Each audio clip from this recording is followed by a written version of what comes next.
Hello, everybody, and welcome to Communal Expressions. Today, scholar and activist Martez Files interviews myself, Eva Melton, and Pastor Adam Mixon about developing critical consciousness, Birmingham's politics, and the notion of the local church and Christianity's role in the maintenance of colonization and white supremacy.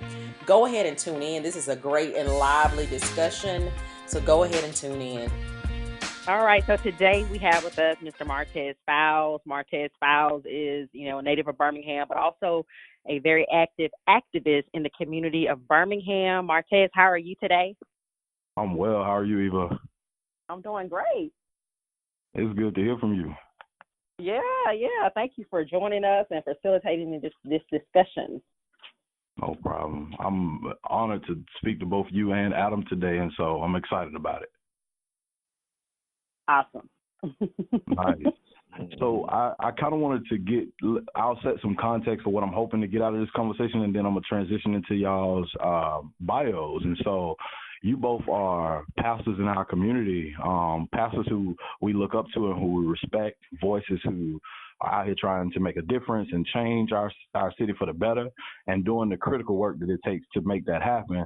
And so I really wanted to have a conversation with you all about kind of where Birmingham is going, some ideas about how you developed your consciousness, and so maybe we can learn from that.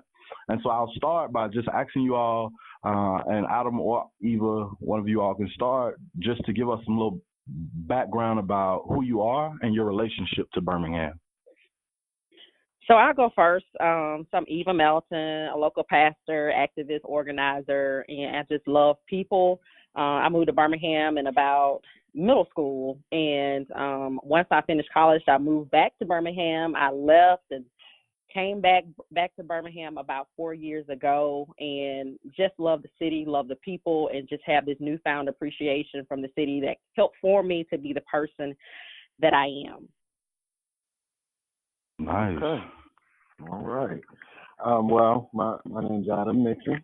I'm a pastor of the Zion Spring Baptist Church in North Avondale, and I've been there for about 17 years. I've been in Birmingham actually this year, marks 20 years. I came here as a student thinking that I would only be here for about 3 years, and was actually called to pastor while I was still a student, and it's become home. It's where two of my three children were born and raised and grown up, and Birmingham is my city now.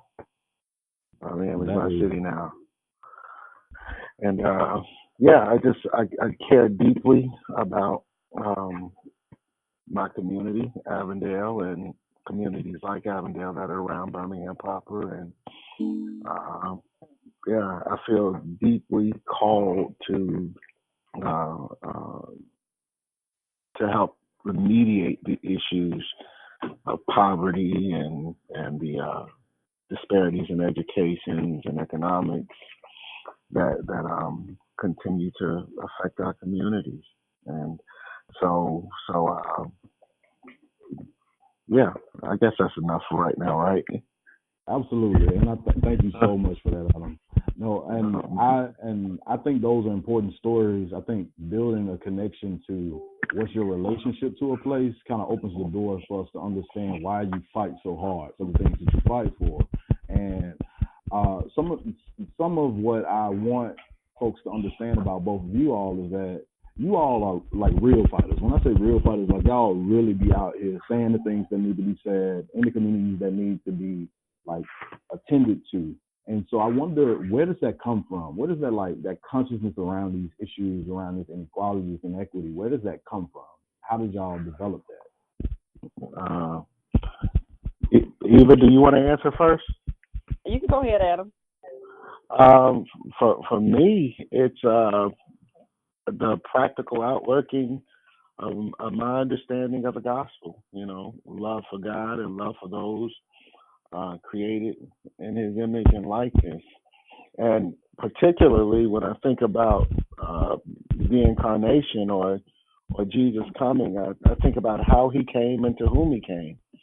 He came to people who were in the margins, people who may have been considered the last and the least uh, at his time, and I feel like in order to be faithful to the gospel, I have to be acquainted with the folks that Jesus would have been acquainted with.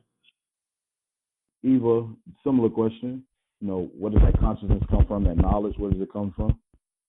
Yeah, for me, and it's kind of like into Adam, is how I view the gospel, the lens in which I view the gospel, and I think the educational piece of it played a large role for me as well in seminary, and actually, learning about this system in which we operate and tying all of this together.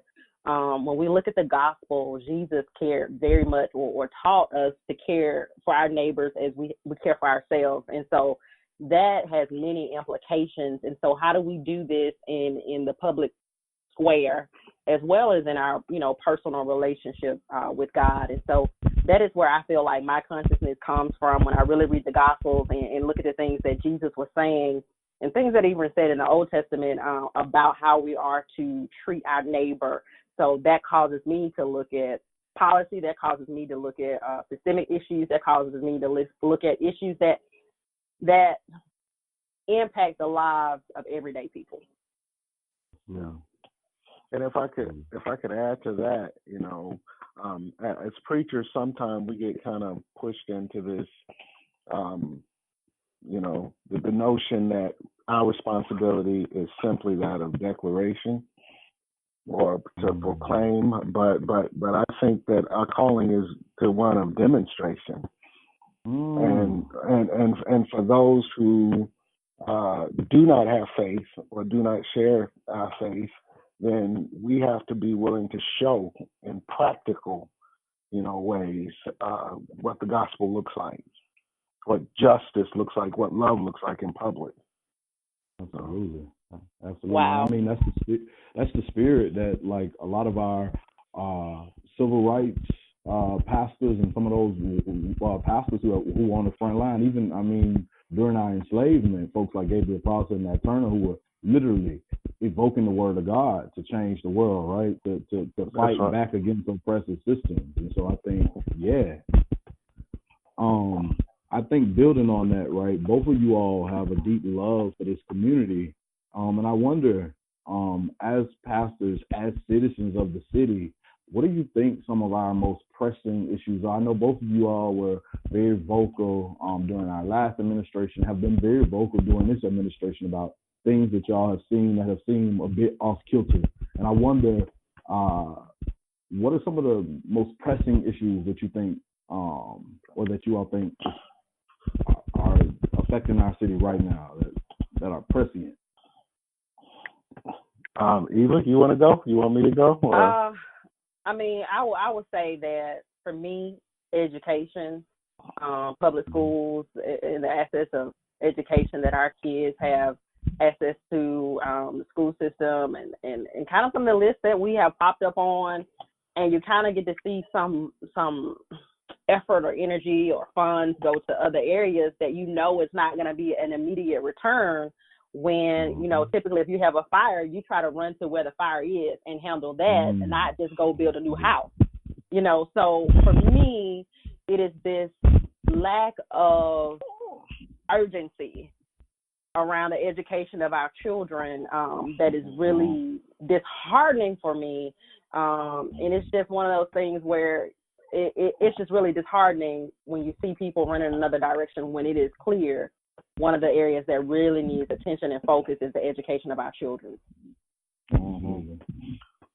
Now, I could probably echo that, and when I tend to think about pressing issues in our city, we could run the list of crime and poverty and education, and here in recent news, corrupt local politicians and things like that. But one of the things that really kind of grabbed hold of me of moving to Birmingham from Ohio was the deep history that is in this city, and then kind of this interesting phenomena of living in the Bible Belt, where so many people consider this to be a bastion of Christianity. Alabama is, God's country, and Birmingham is the buckle of the Bible Belt.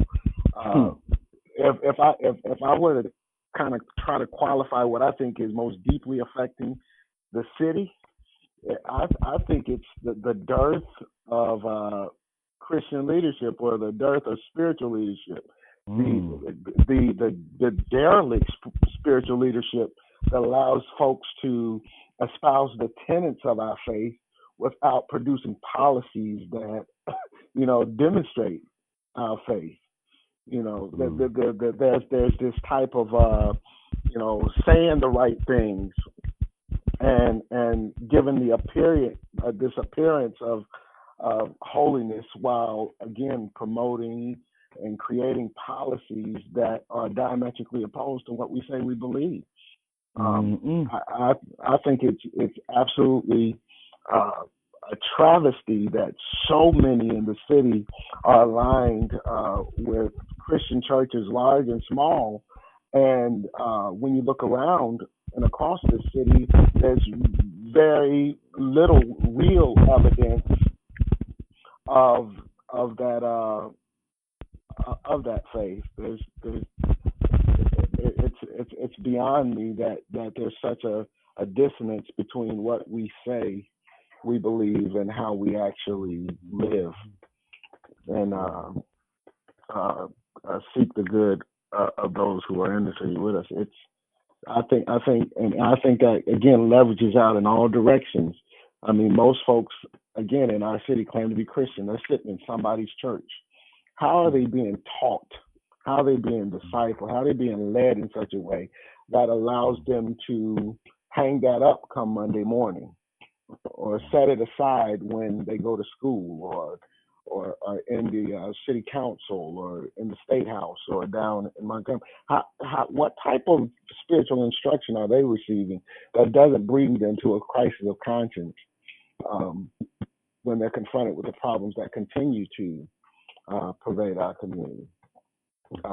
It's a huge missed opportunity. Wow.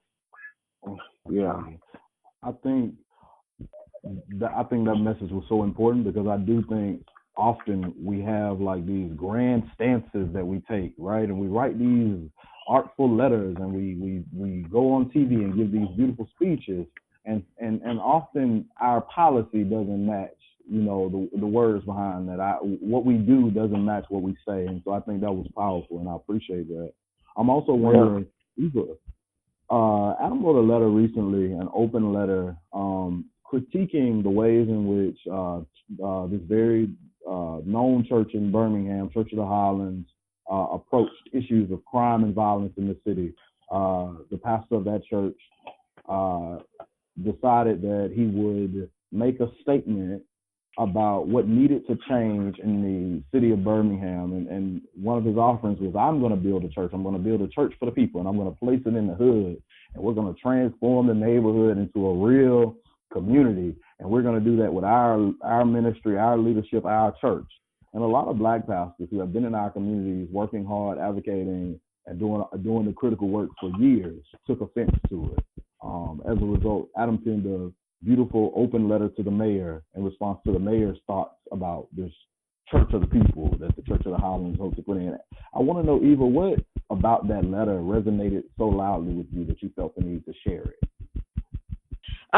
For me, that letter spoke to some issues that, often religion and churches or whatever, spirituality has been used in order to plant flags or conquer or colonize areas. And many people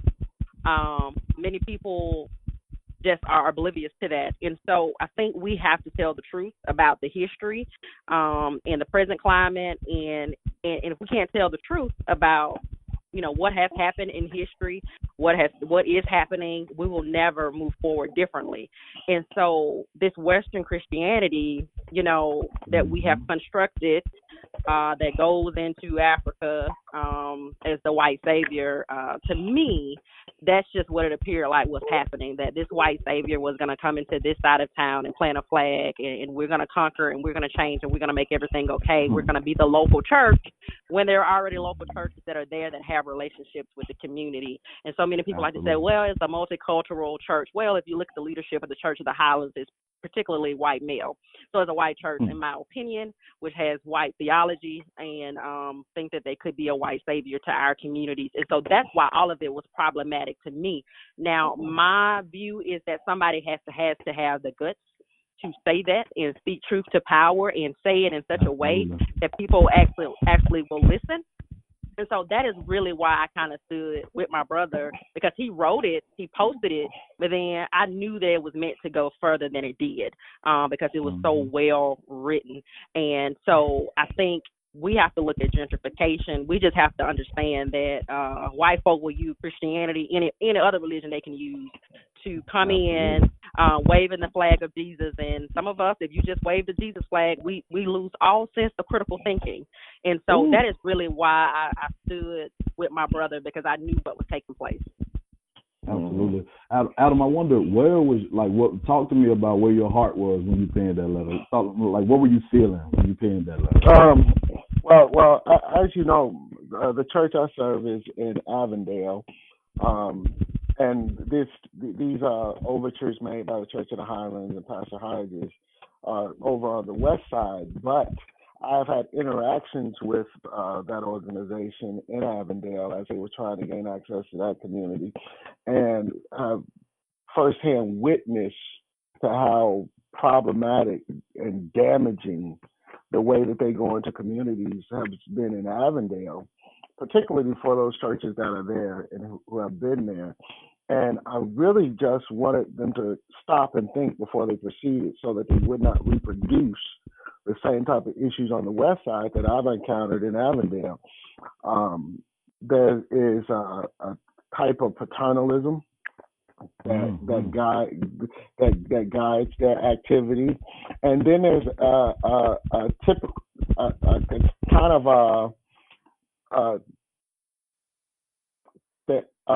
how do I say it? They're operating as if the conditions that exist in our communities happen ahistorically.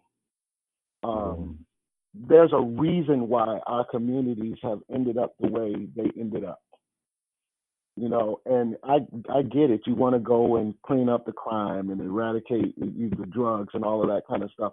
But there's a reason why crime and drugs are so pervasive in our communities. And that reason... And it's not because black people are inferior. Yeah, it's not because black people are inherently less moral.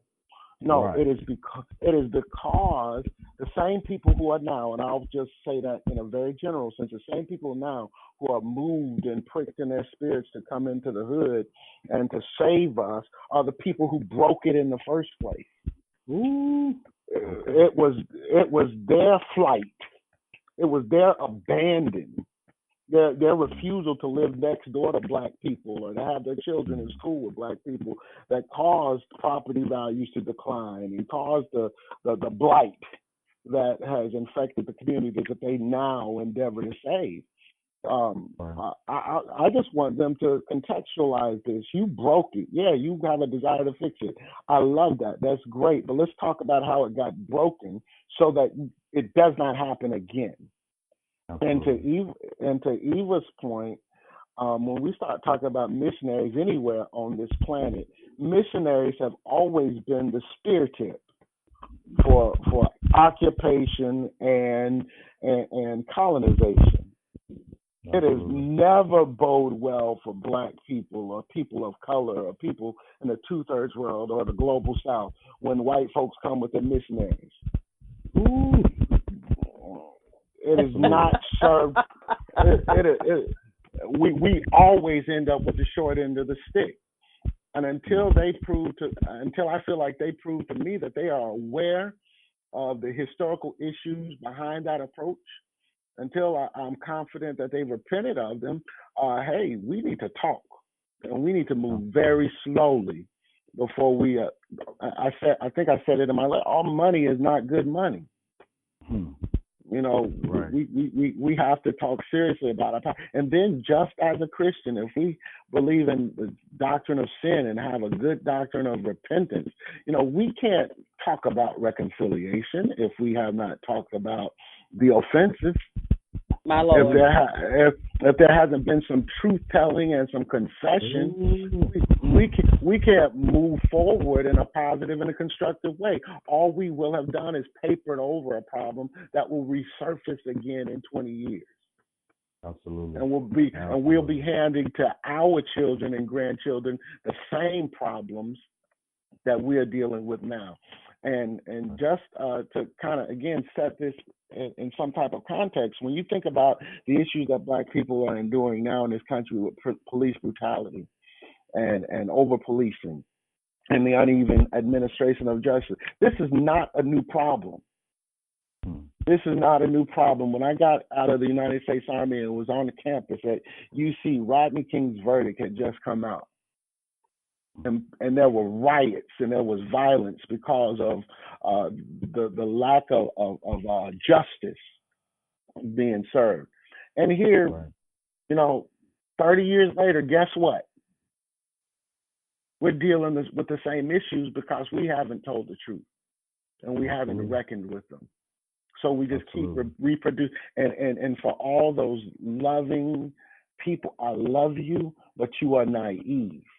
We cannot just sing kumbaya and hold hands and act like the past didn't happen or that somehow our present isn't deeply informed by our past.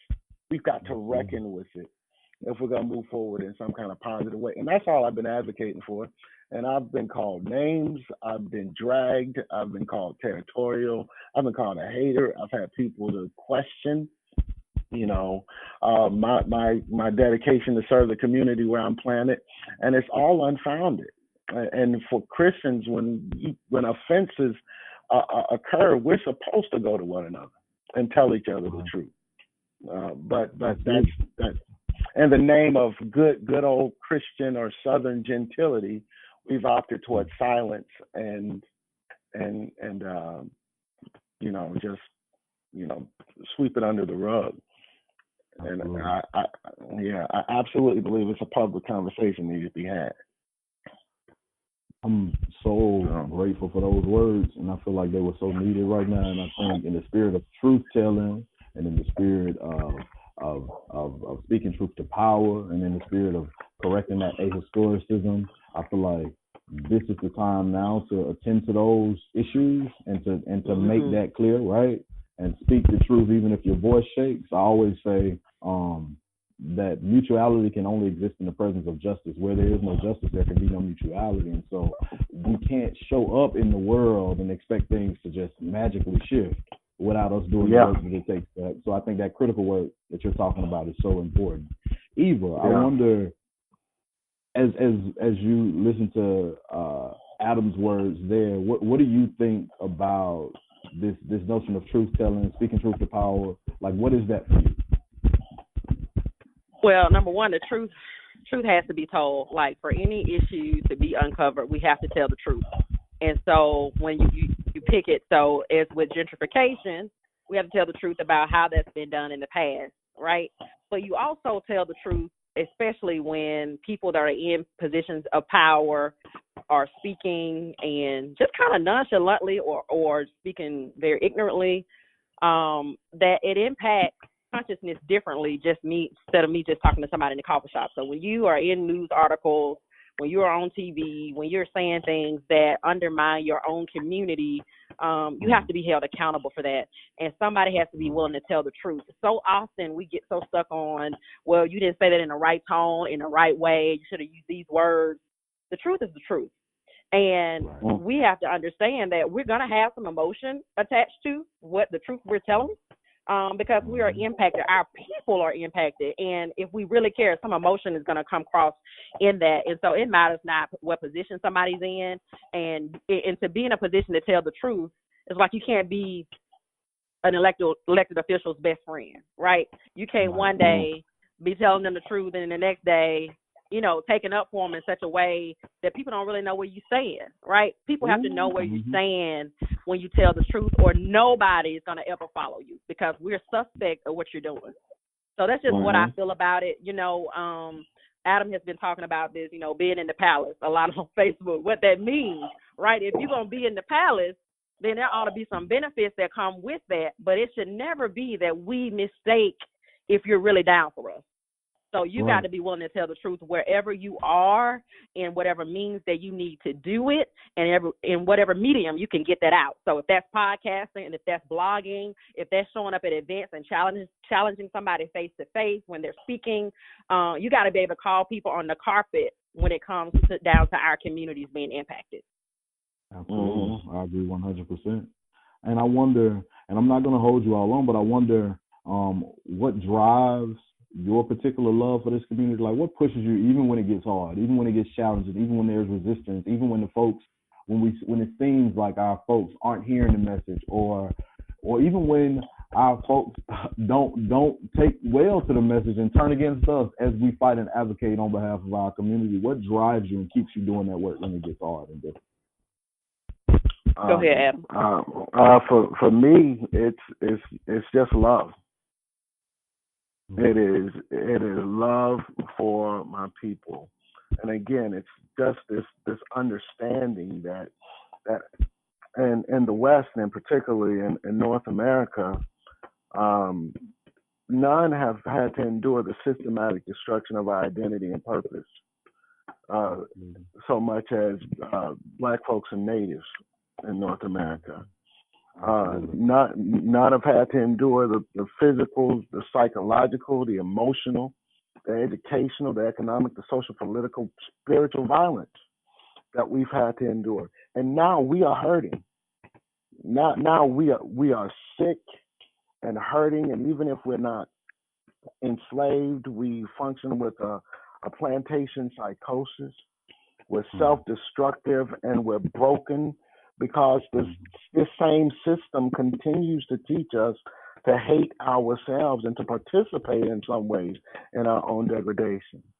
And I feel it's my firm call to liberate, the bodies, the minds, and the souls of Black folks. And that, to me, is an outworking of the gospel. Like Jesus said when he went into the temple in Luke chapter 4 and said, "The Spirit of the Lord is upon me. I've been anointed to preach the gospel to the poor, to heal the brokenhearted, to preach deliverance to the captives, recovery of sight to blind, and liberty to those who are wounded." That's my call, and that's the charge that I have to keep. And that's how I serve my present age. I cannot love God and not actively work to lift my people up. Absolutely. Eva, if you'll give a little bit about, what keeps you going when that work gets difficult, when it gets challenging. Yeah, I'll add the hope that I see, like cars are stacked against us from a systemic view. They are stacked against us, but I believe that with the right education and the right relationships and the right organizing, that we are more powerful. And that we can come together in a way to impact change. And so not only trying to change the system and the policies, but also just building new things that make us not so dependent on the system. So we got to build our own schools. If we got to build our own gardens, I think Majada has shown us that if we got to feed ourselves, like we have to get to a point where we have to recognize we are enough. We are enough. And that if we love our people enough, that we'll do what we need to get done, that we can survive. I just have this hope, Martez, like that's the only reason I get up every morning is because there's a hope in me that what I do matters, what Adam does matter, what you and Richard does matter, and that in some form or fashion that it is a part of our life's work to produce change in such a way that we're not so dependent upon the system, but then also we can hold a sense of the system accountable for what it is doing and change it. Yeah, yeah, and that's. I'm so glad you said that, Eva, because again, that's the. In some ways, I think that's the that critical piece that we've been missing. Um, in some ways, we know the adversary, we know the corruption of the system that we're forced to live under, but at the same time, we are still here. We're still here. We are living, breathing proof of our resilience. That despite what has been constructed to destroy us, that we are better than this system, and that the God we serve is greater than this system. So so we grab hold of that with both hands and with our hearts, and we labor daily despite what appears to be setbacks, and kind of just keep pressing our way. It it's something that I think crosses all the disciplines, and all the professional disciplines, and it's really a calling to not just pastors and ministers and preachers, but to the professionals in our community, to the lawyers and the doctors, to the educators, to realize, as Eva said, that we are enough, that we have wealth, that we have ability and creativity, that we have resources at our behest, that while we do hold the powers that be responsible, we are not without power ourselves to construct alternatives for our people, and particularly for our children, who are going to have to live with whatever legacy we leave behind for them. Absolutely, and I love that. I think that was gorgeous and beautiful. And I wonder, as we're working to construct or build these new realities, these new worlds, as we're working with our people and beside them to construct these alternatives to this system, I wonder, and I'll end on a word from King. Where do we go from here, right? And so, if you all will leave us with a final note about where you think we can take our organizing, our advocacy, our activism, where we can transform and move our work to a place that constructs and crafts and devises these worlds that we imagine. Where do we go from here? Well, I'll go first. Okay. So, the first thing is we have to get out of our silos. And when I talk about ours, sometimes I feel like the local church operates in our silos, and it's kind of like, hey, come to us. We can do all this here. But if you really look at the civil rights movement, there was a dependency on organizations that already existed, that may not have been associated with religion at all, right? So the Student Nonviolent Coordinating Committee, that already existed. And we have to learn how to reach across to organizations like Black Lives Matter, to the Magic City Agriculture Project, to the Grassroots Coalition. Like, there's a great synergy in the city among relationships, and I believe many of us are creating and forming relationships that are healthy. Then how do we bring our local organizations? And when I say that, even the local church needs to be looked at as this local organization that has an already existing structure, and leverage that and educate our people. Okay, and so then we have to decide, okay, can we focus on a particular policy issue and stay with that issue and not be on a different issue next week, right? And impact and let people see change, how we have collectively impacted some policy. But then, like Adam said earlier, it's not a either or, it's both and, right? Absolutely. What is it that our community needs to be what is one thing we could do to be self-sufficient in one area? And we need to work towards that, if that's our own gardens and our own, land or whatever, or our own schools. What is it that we need to either undergird that already exists, that's not connected to policy or the local political platform or whatever? What is that, and how can we do that? We've got to pull together resources because we have the money. We don't even, in my opinion, we don't even really have to be dependent upon a bank. If we find common ground enough, that's the thing, finding common ground and sticking to that common ground and build from that. Absolutely. Adam? Yeah. I think that Eva's pretty much said it all, but I'll probably leave you with something that I wrote just a day or two ago. How do we move forward? And I'm, again, thinking outside of the silos and across disciplines. as black people, as young black people, and or just black people in general across the city, we've got to be willing to invest every ounce of our social, political, intellectual, artistic, and spiritual capital into advancing our causes, whatever that may be, whatever that is that we've agreed to, according to Eva's comment. And we got to advance our cause. We got to work actively to restore the dignity of our people, and again, liberate these bodies and minds and spirits of our people. And while we do that, we're not abandoning that charge to speak truth to power, but we've got to be tough and we got to be unsentimental in demanding responsibility from our own brothers and sisters. See, I believe in Birmingham, there's too many of us who have arrived for our communities not to be better.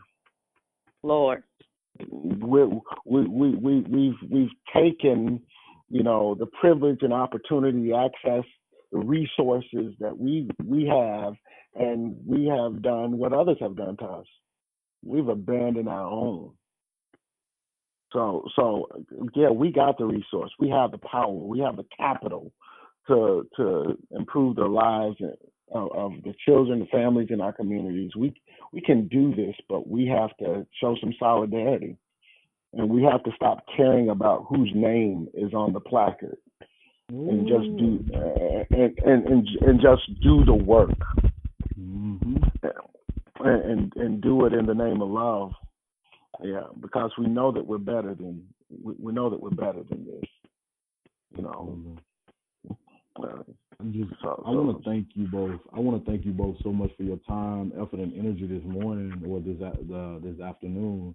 And I am grateful for this conversation. I'm grateful that I was able to speak to you all, and I am blown away by you all's activism, by your advocacy, by your organizing, by your truth telling. And so, thank y'all for sharing this platform with me today.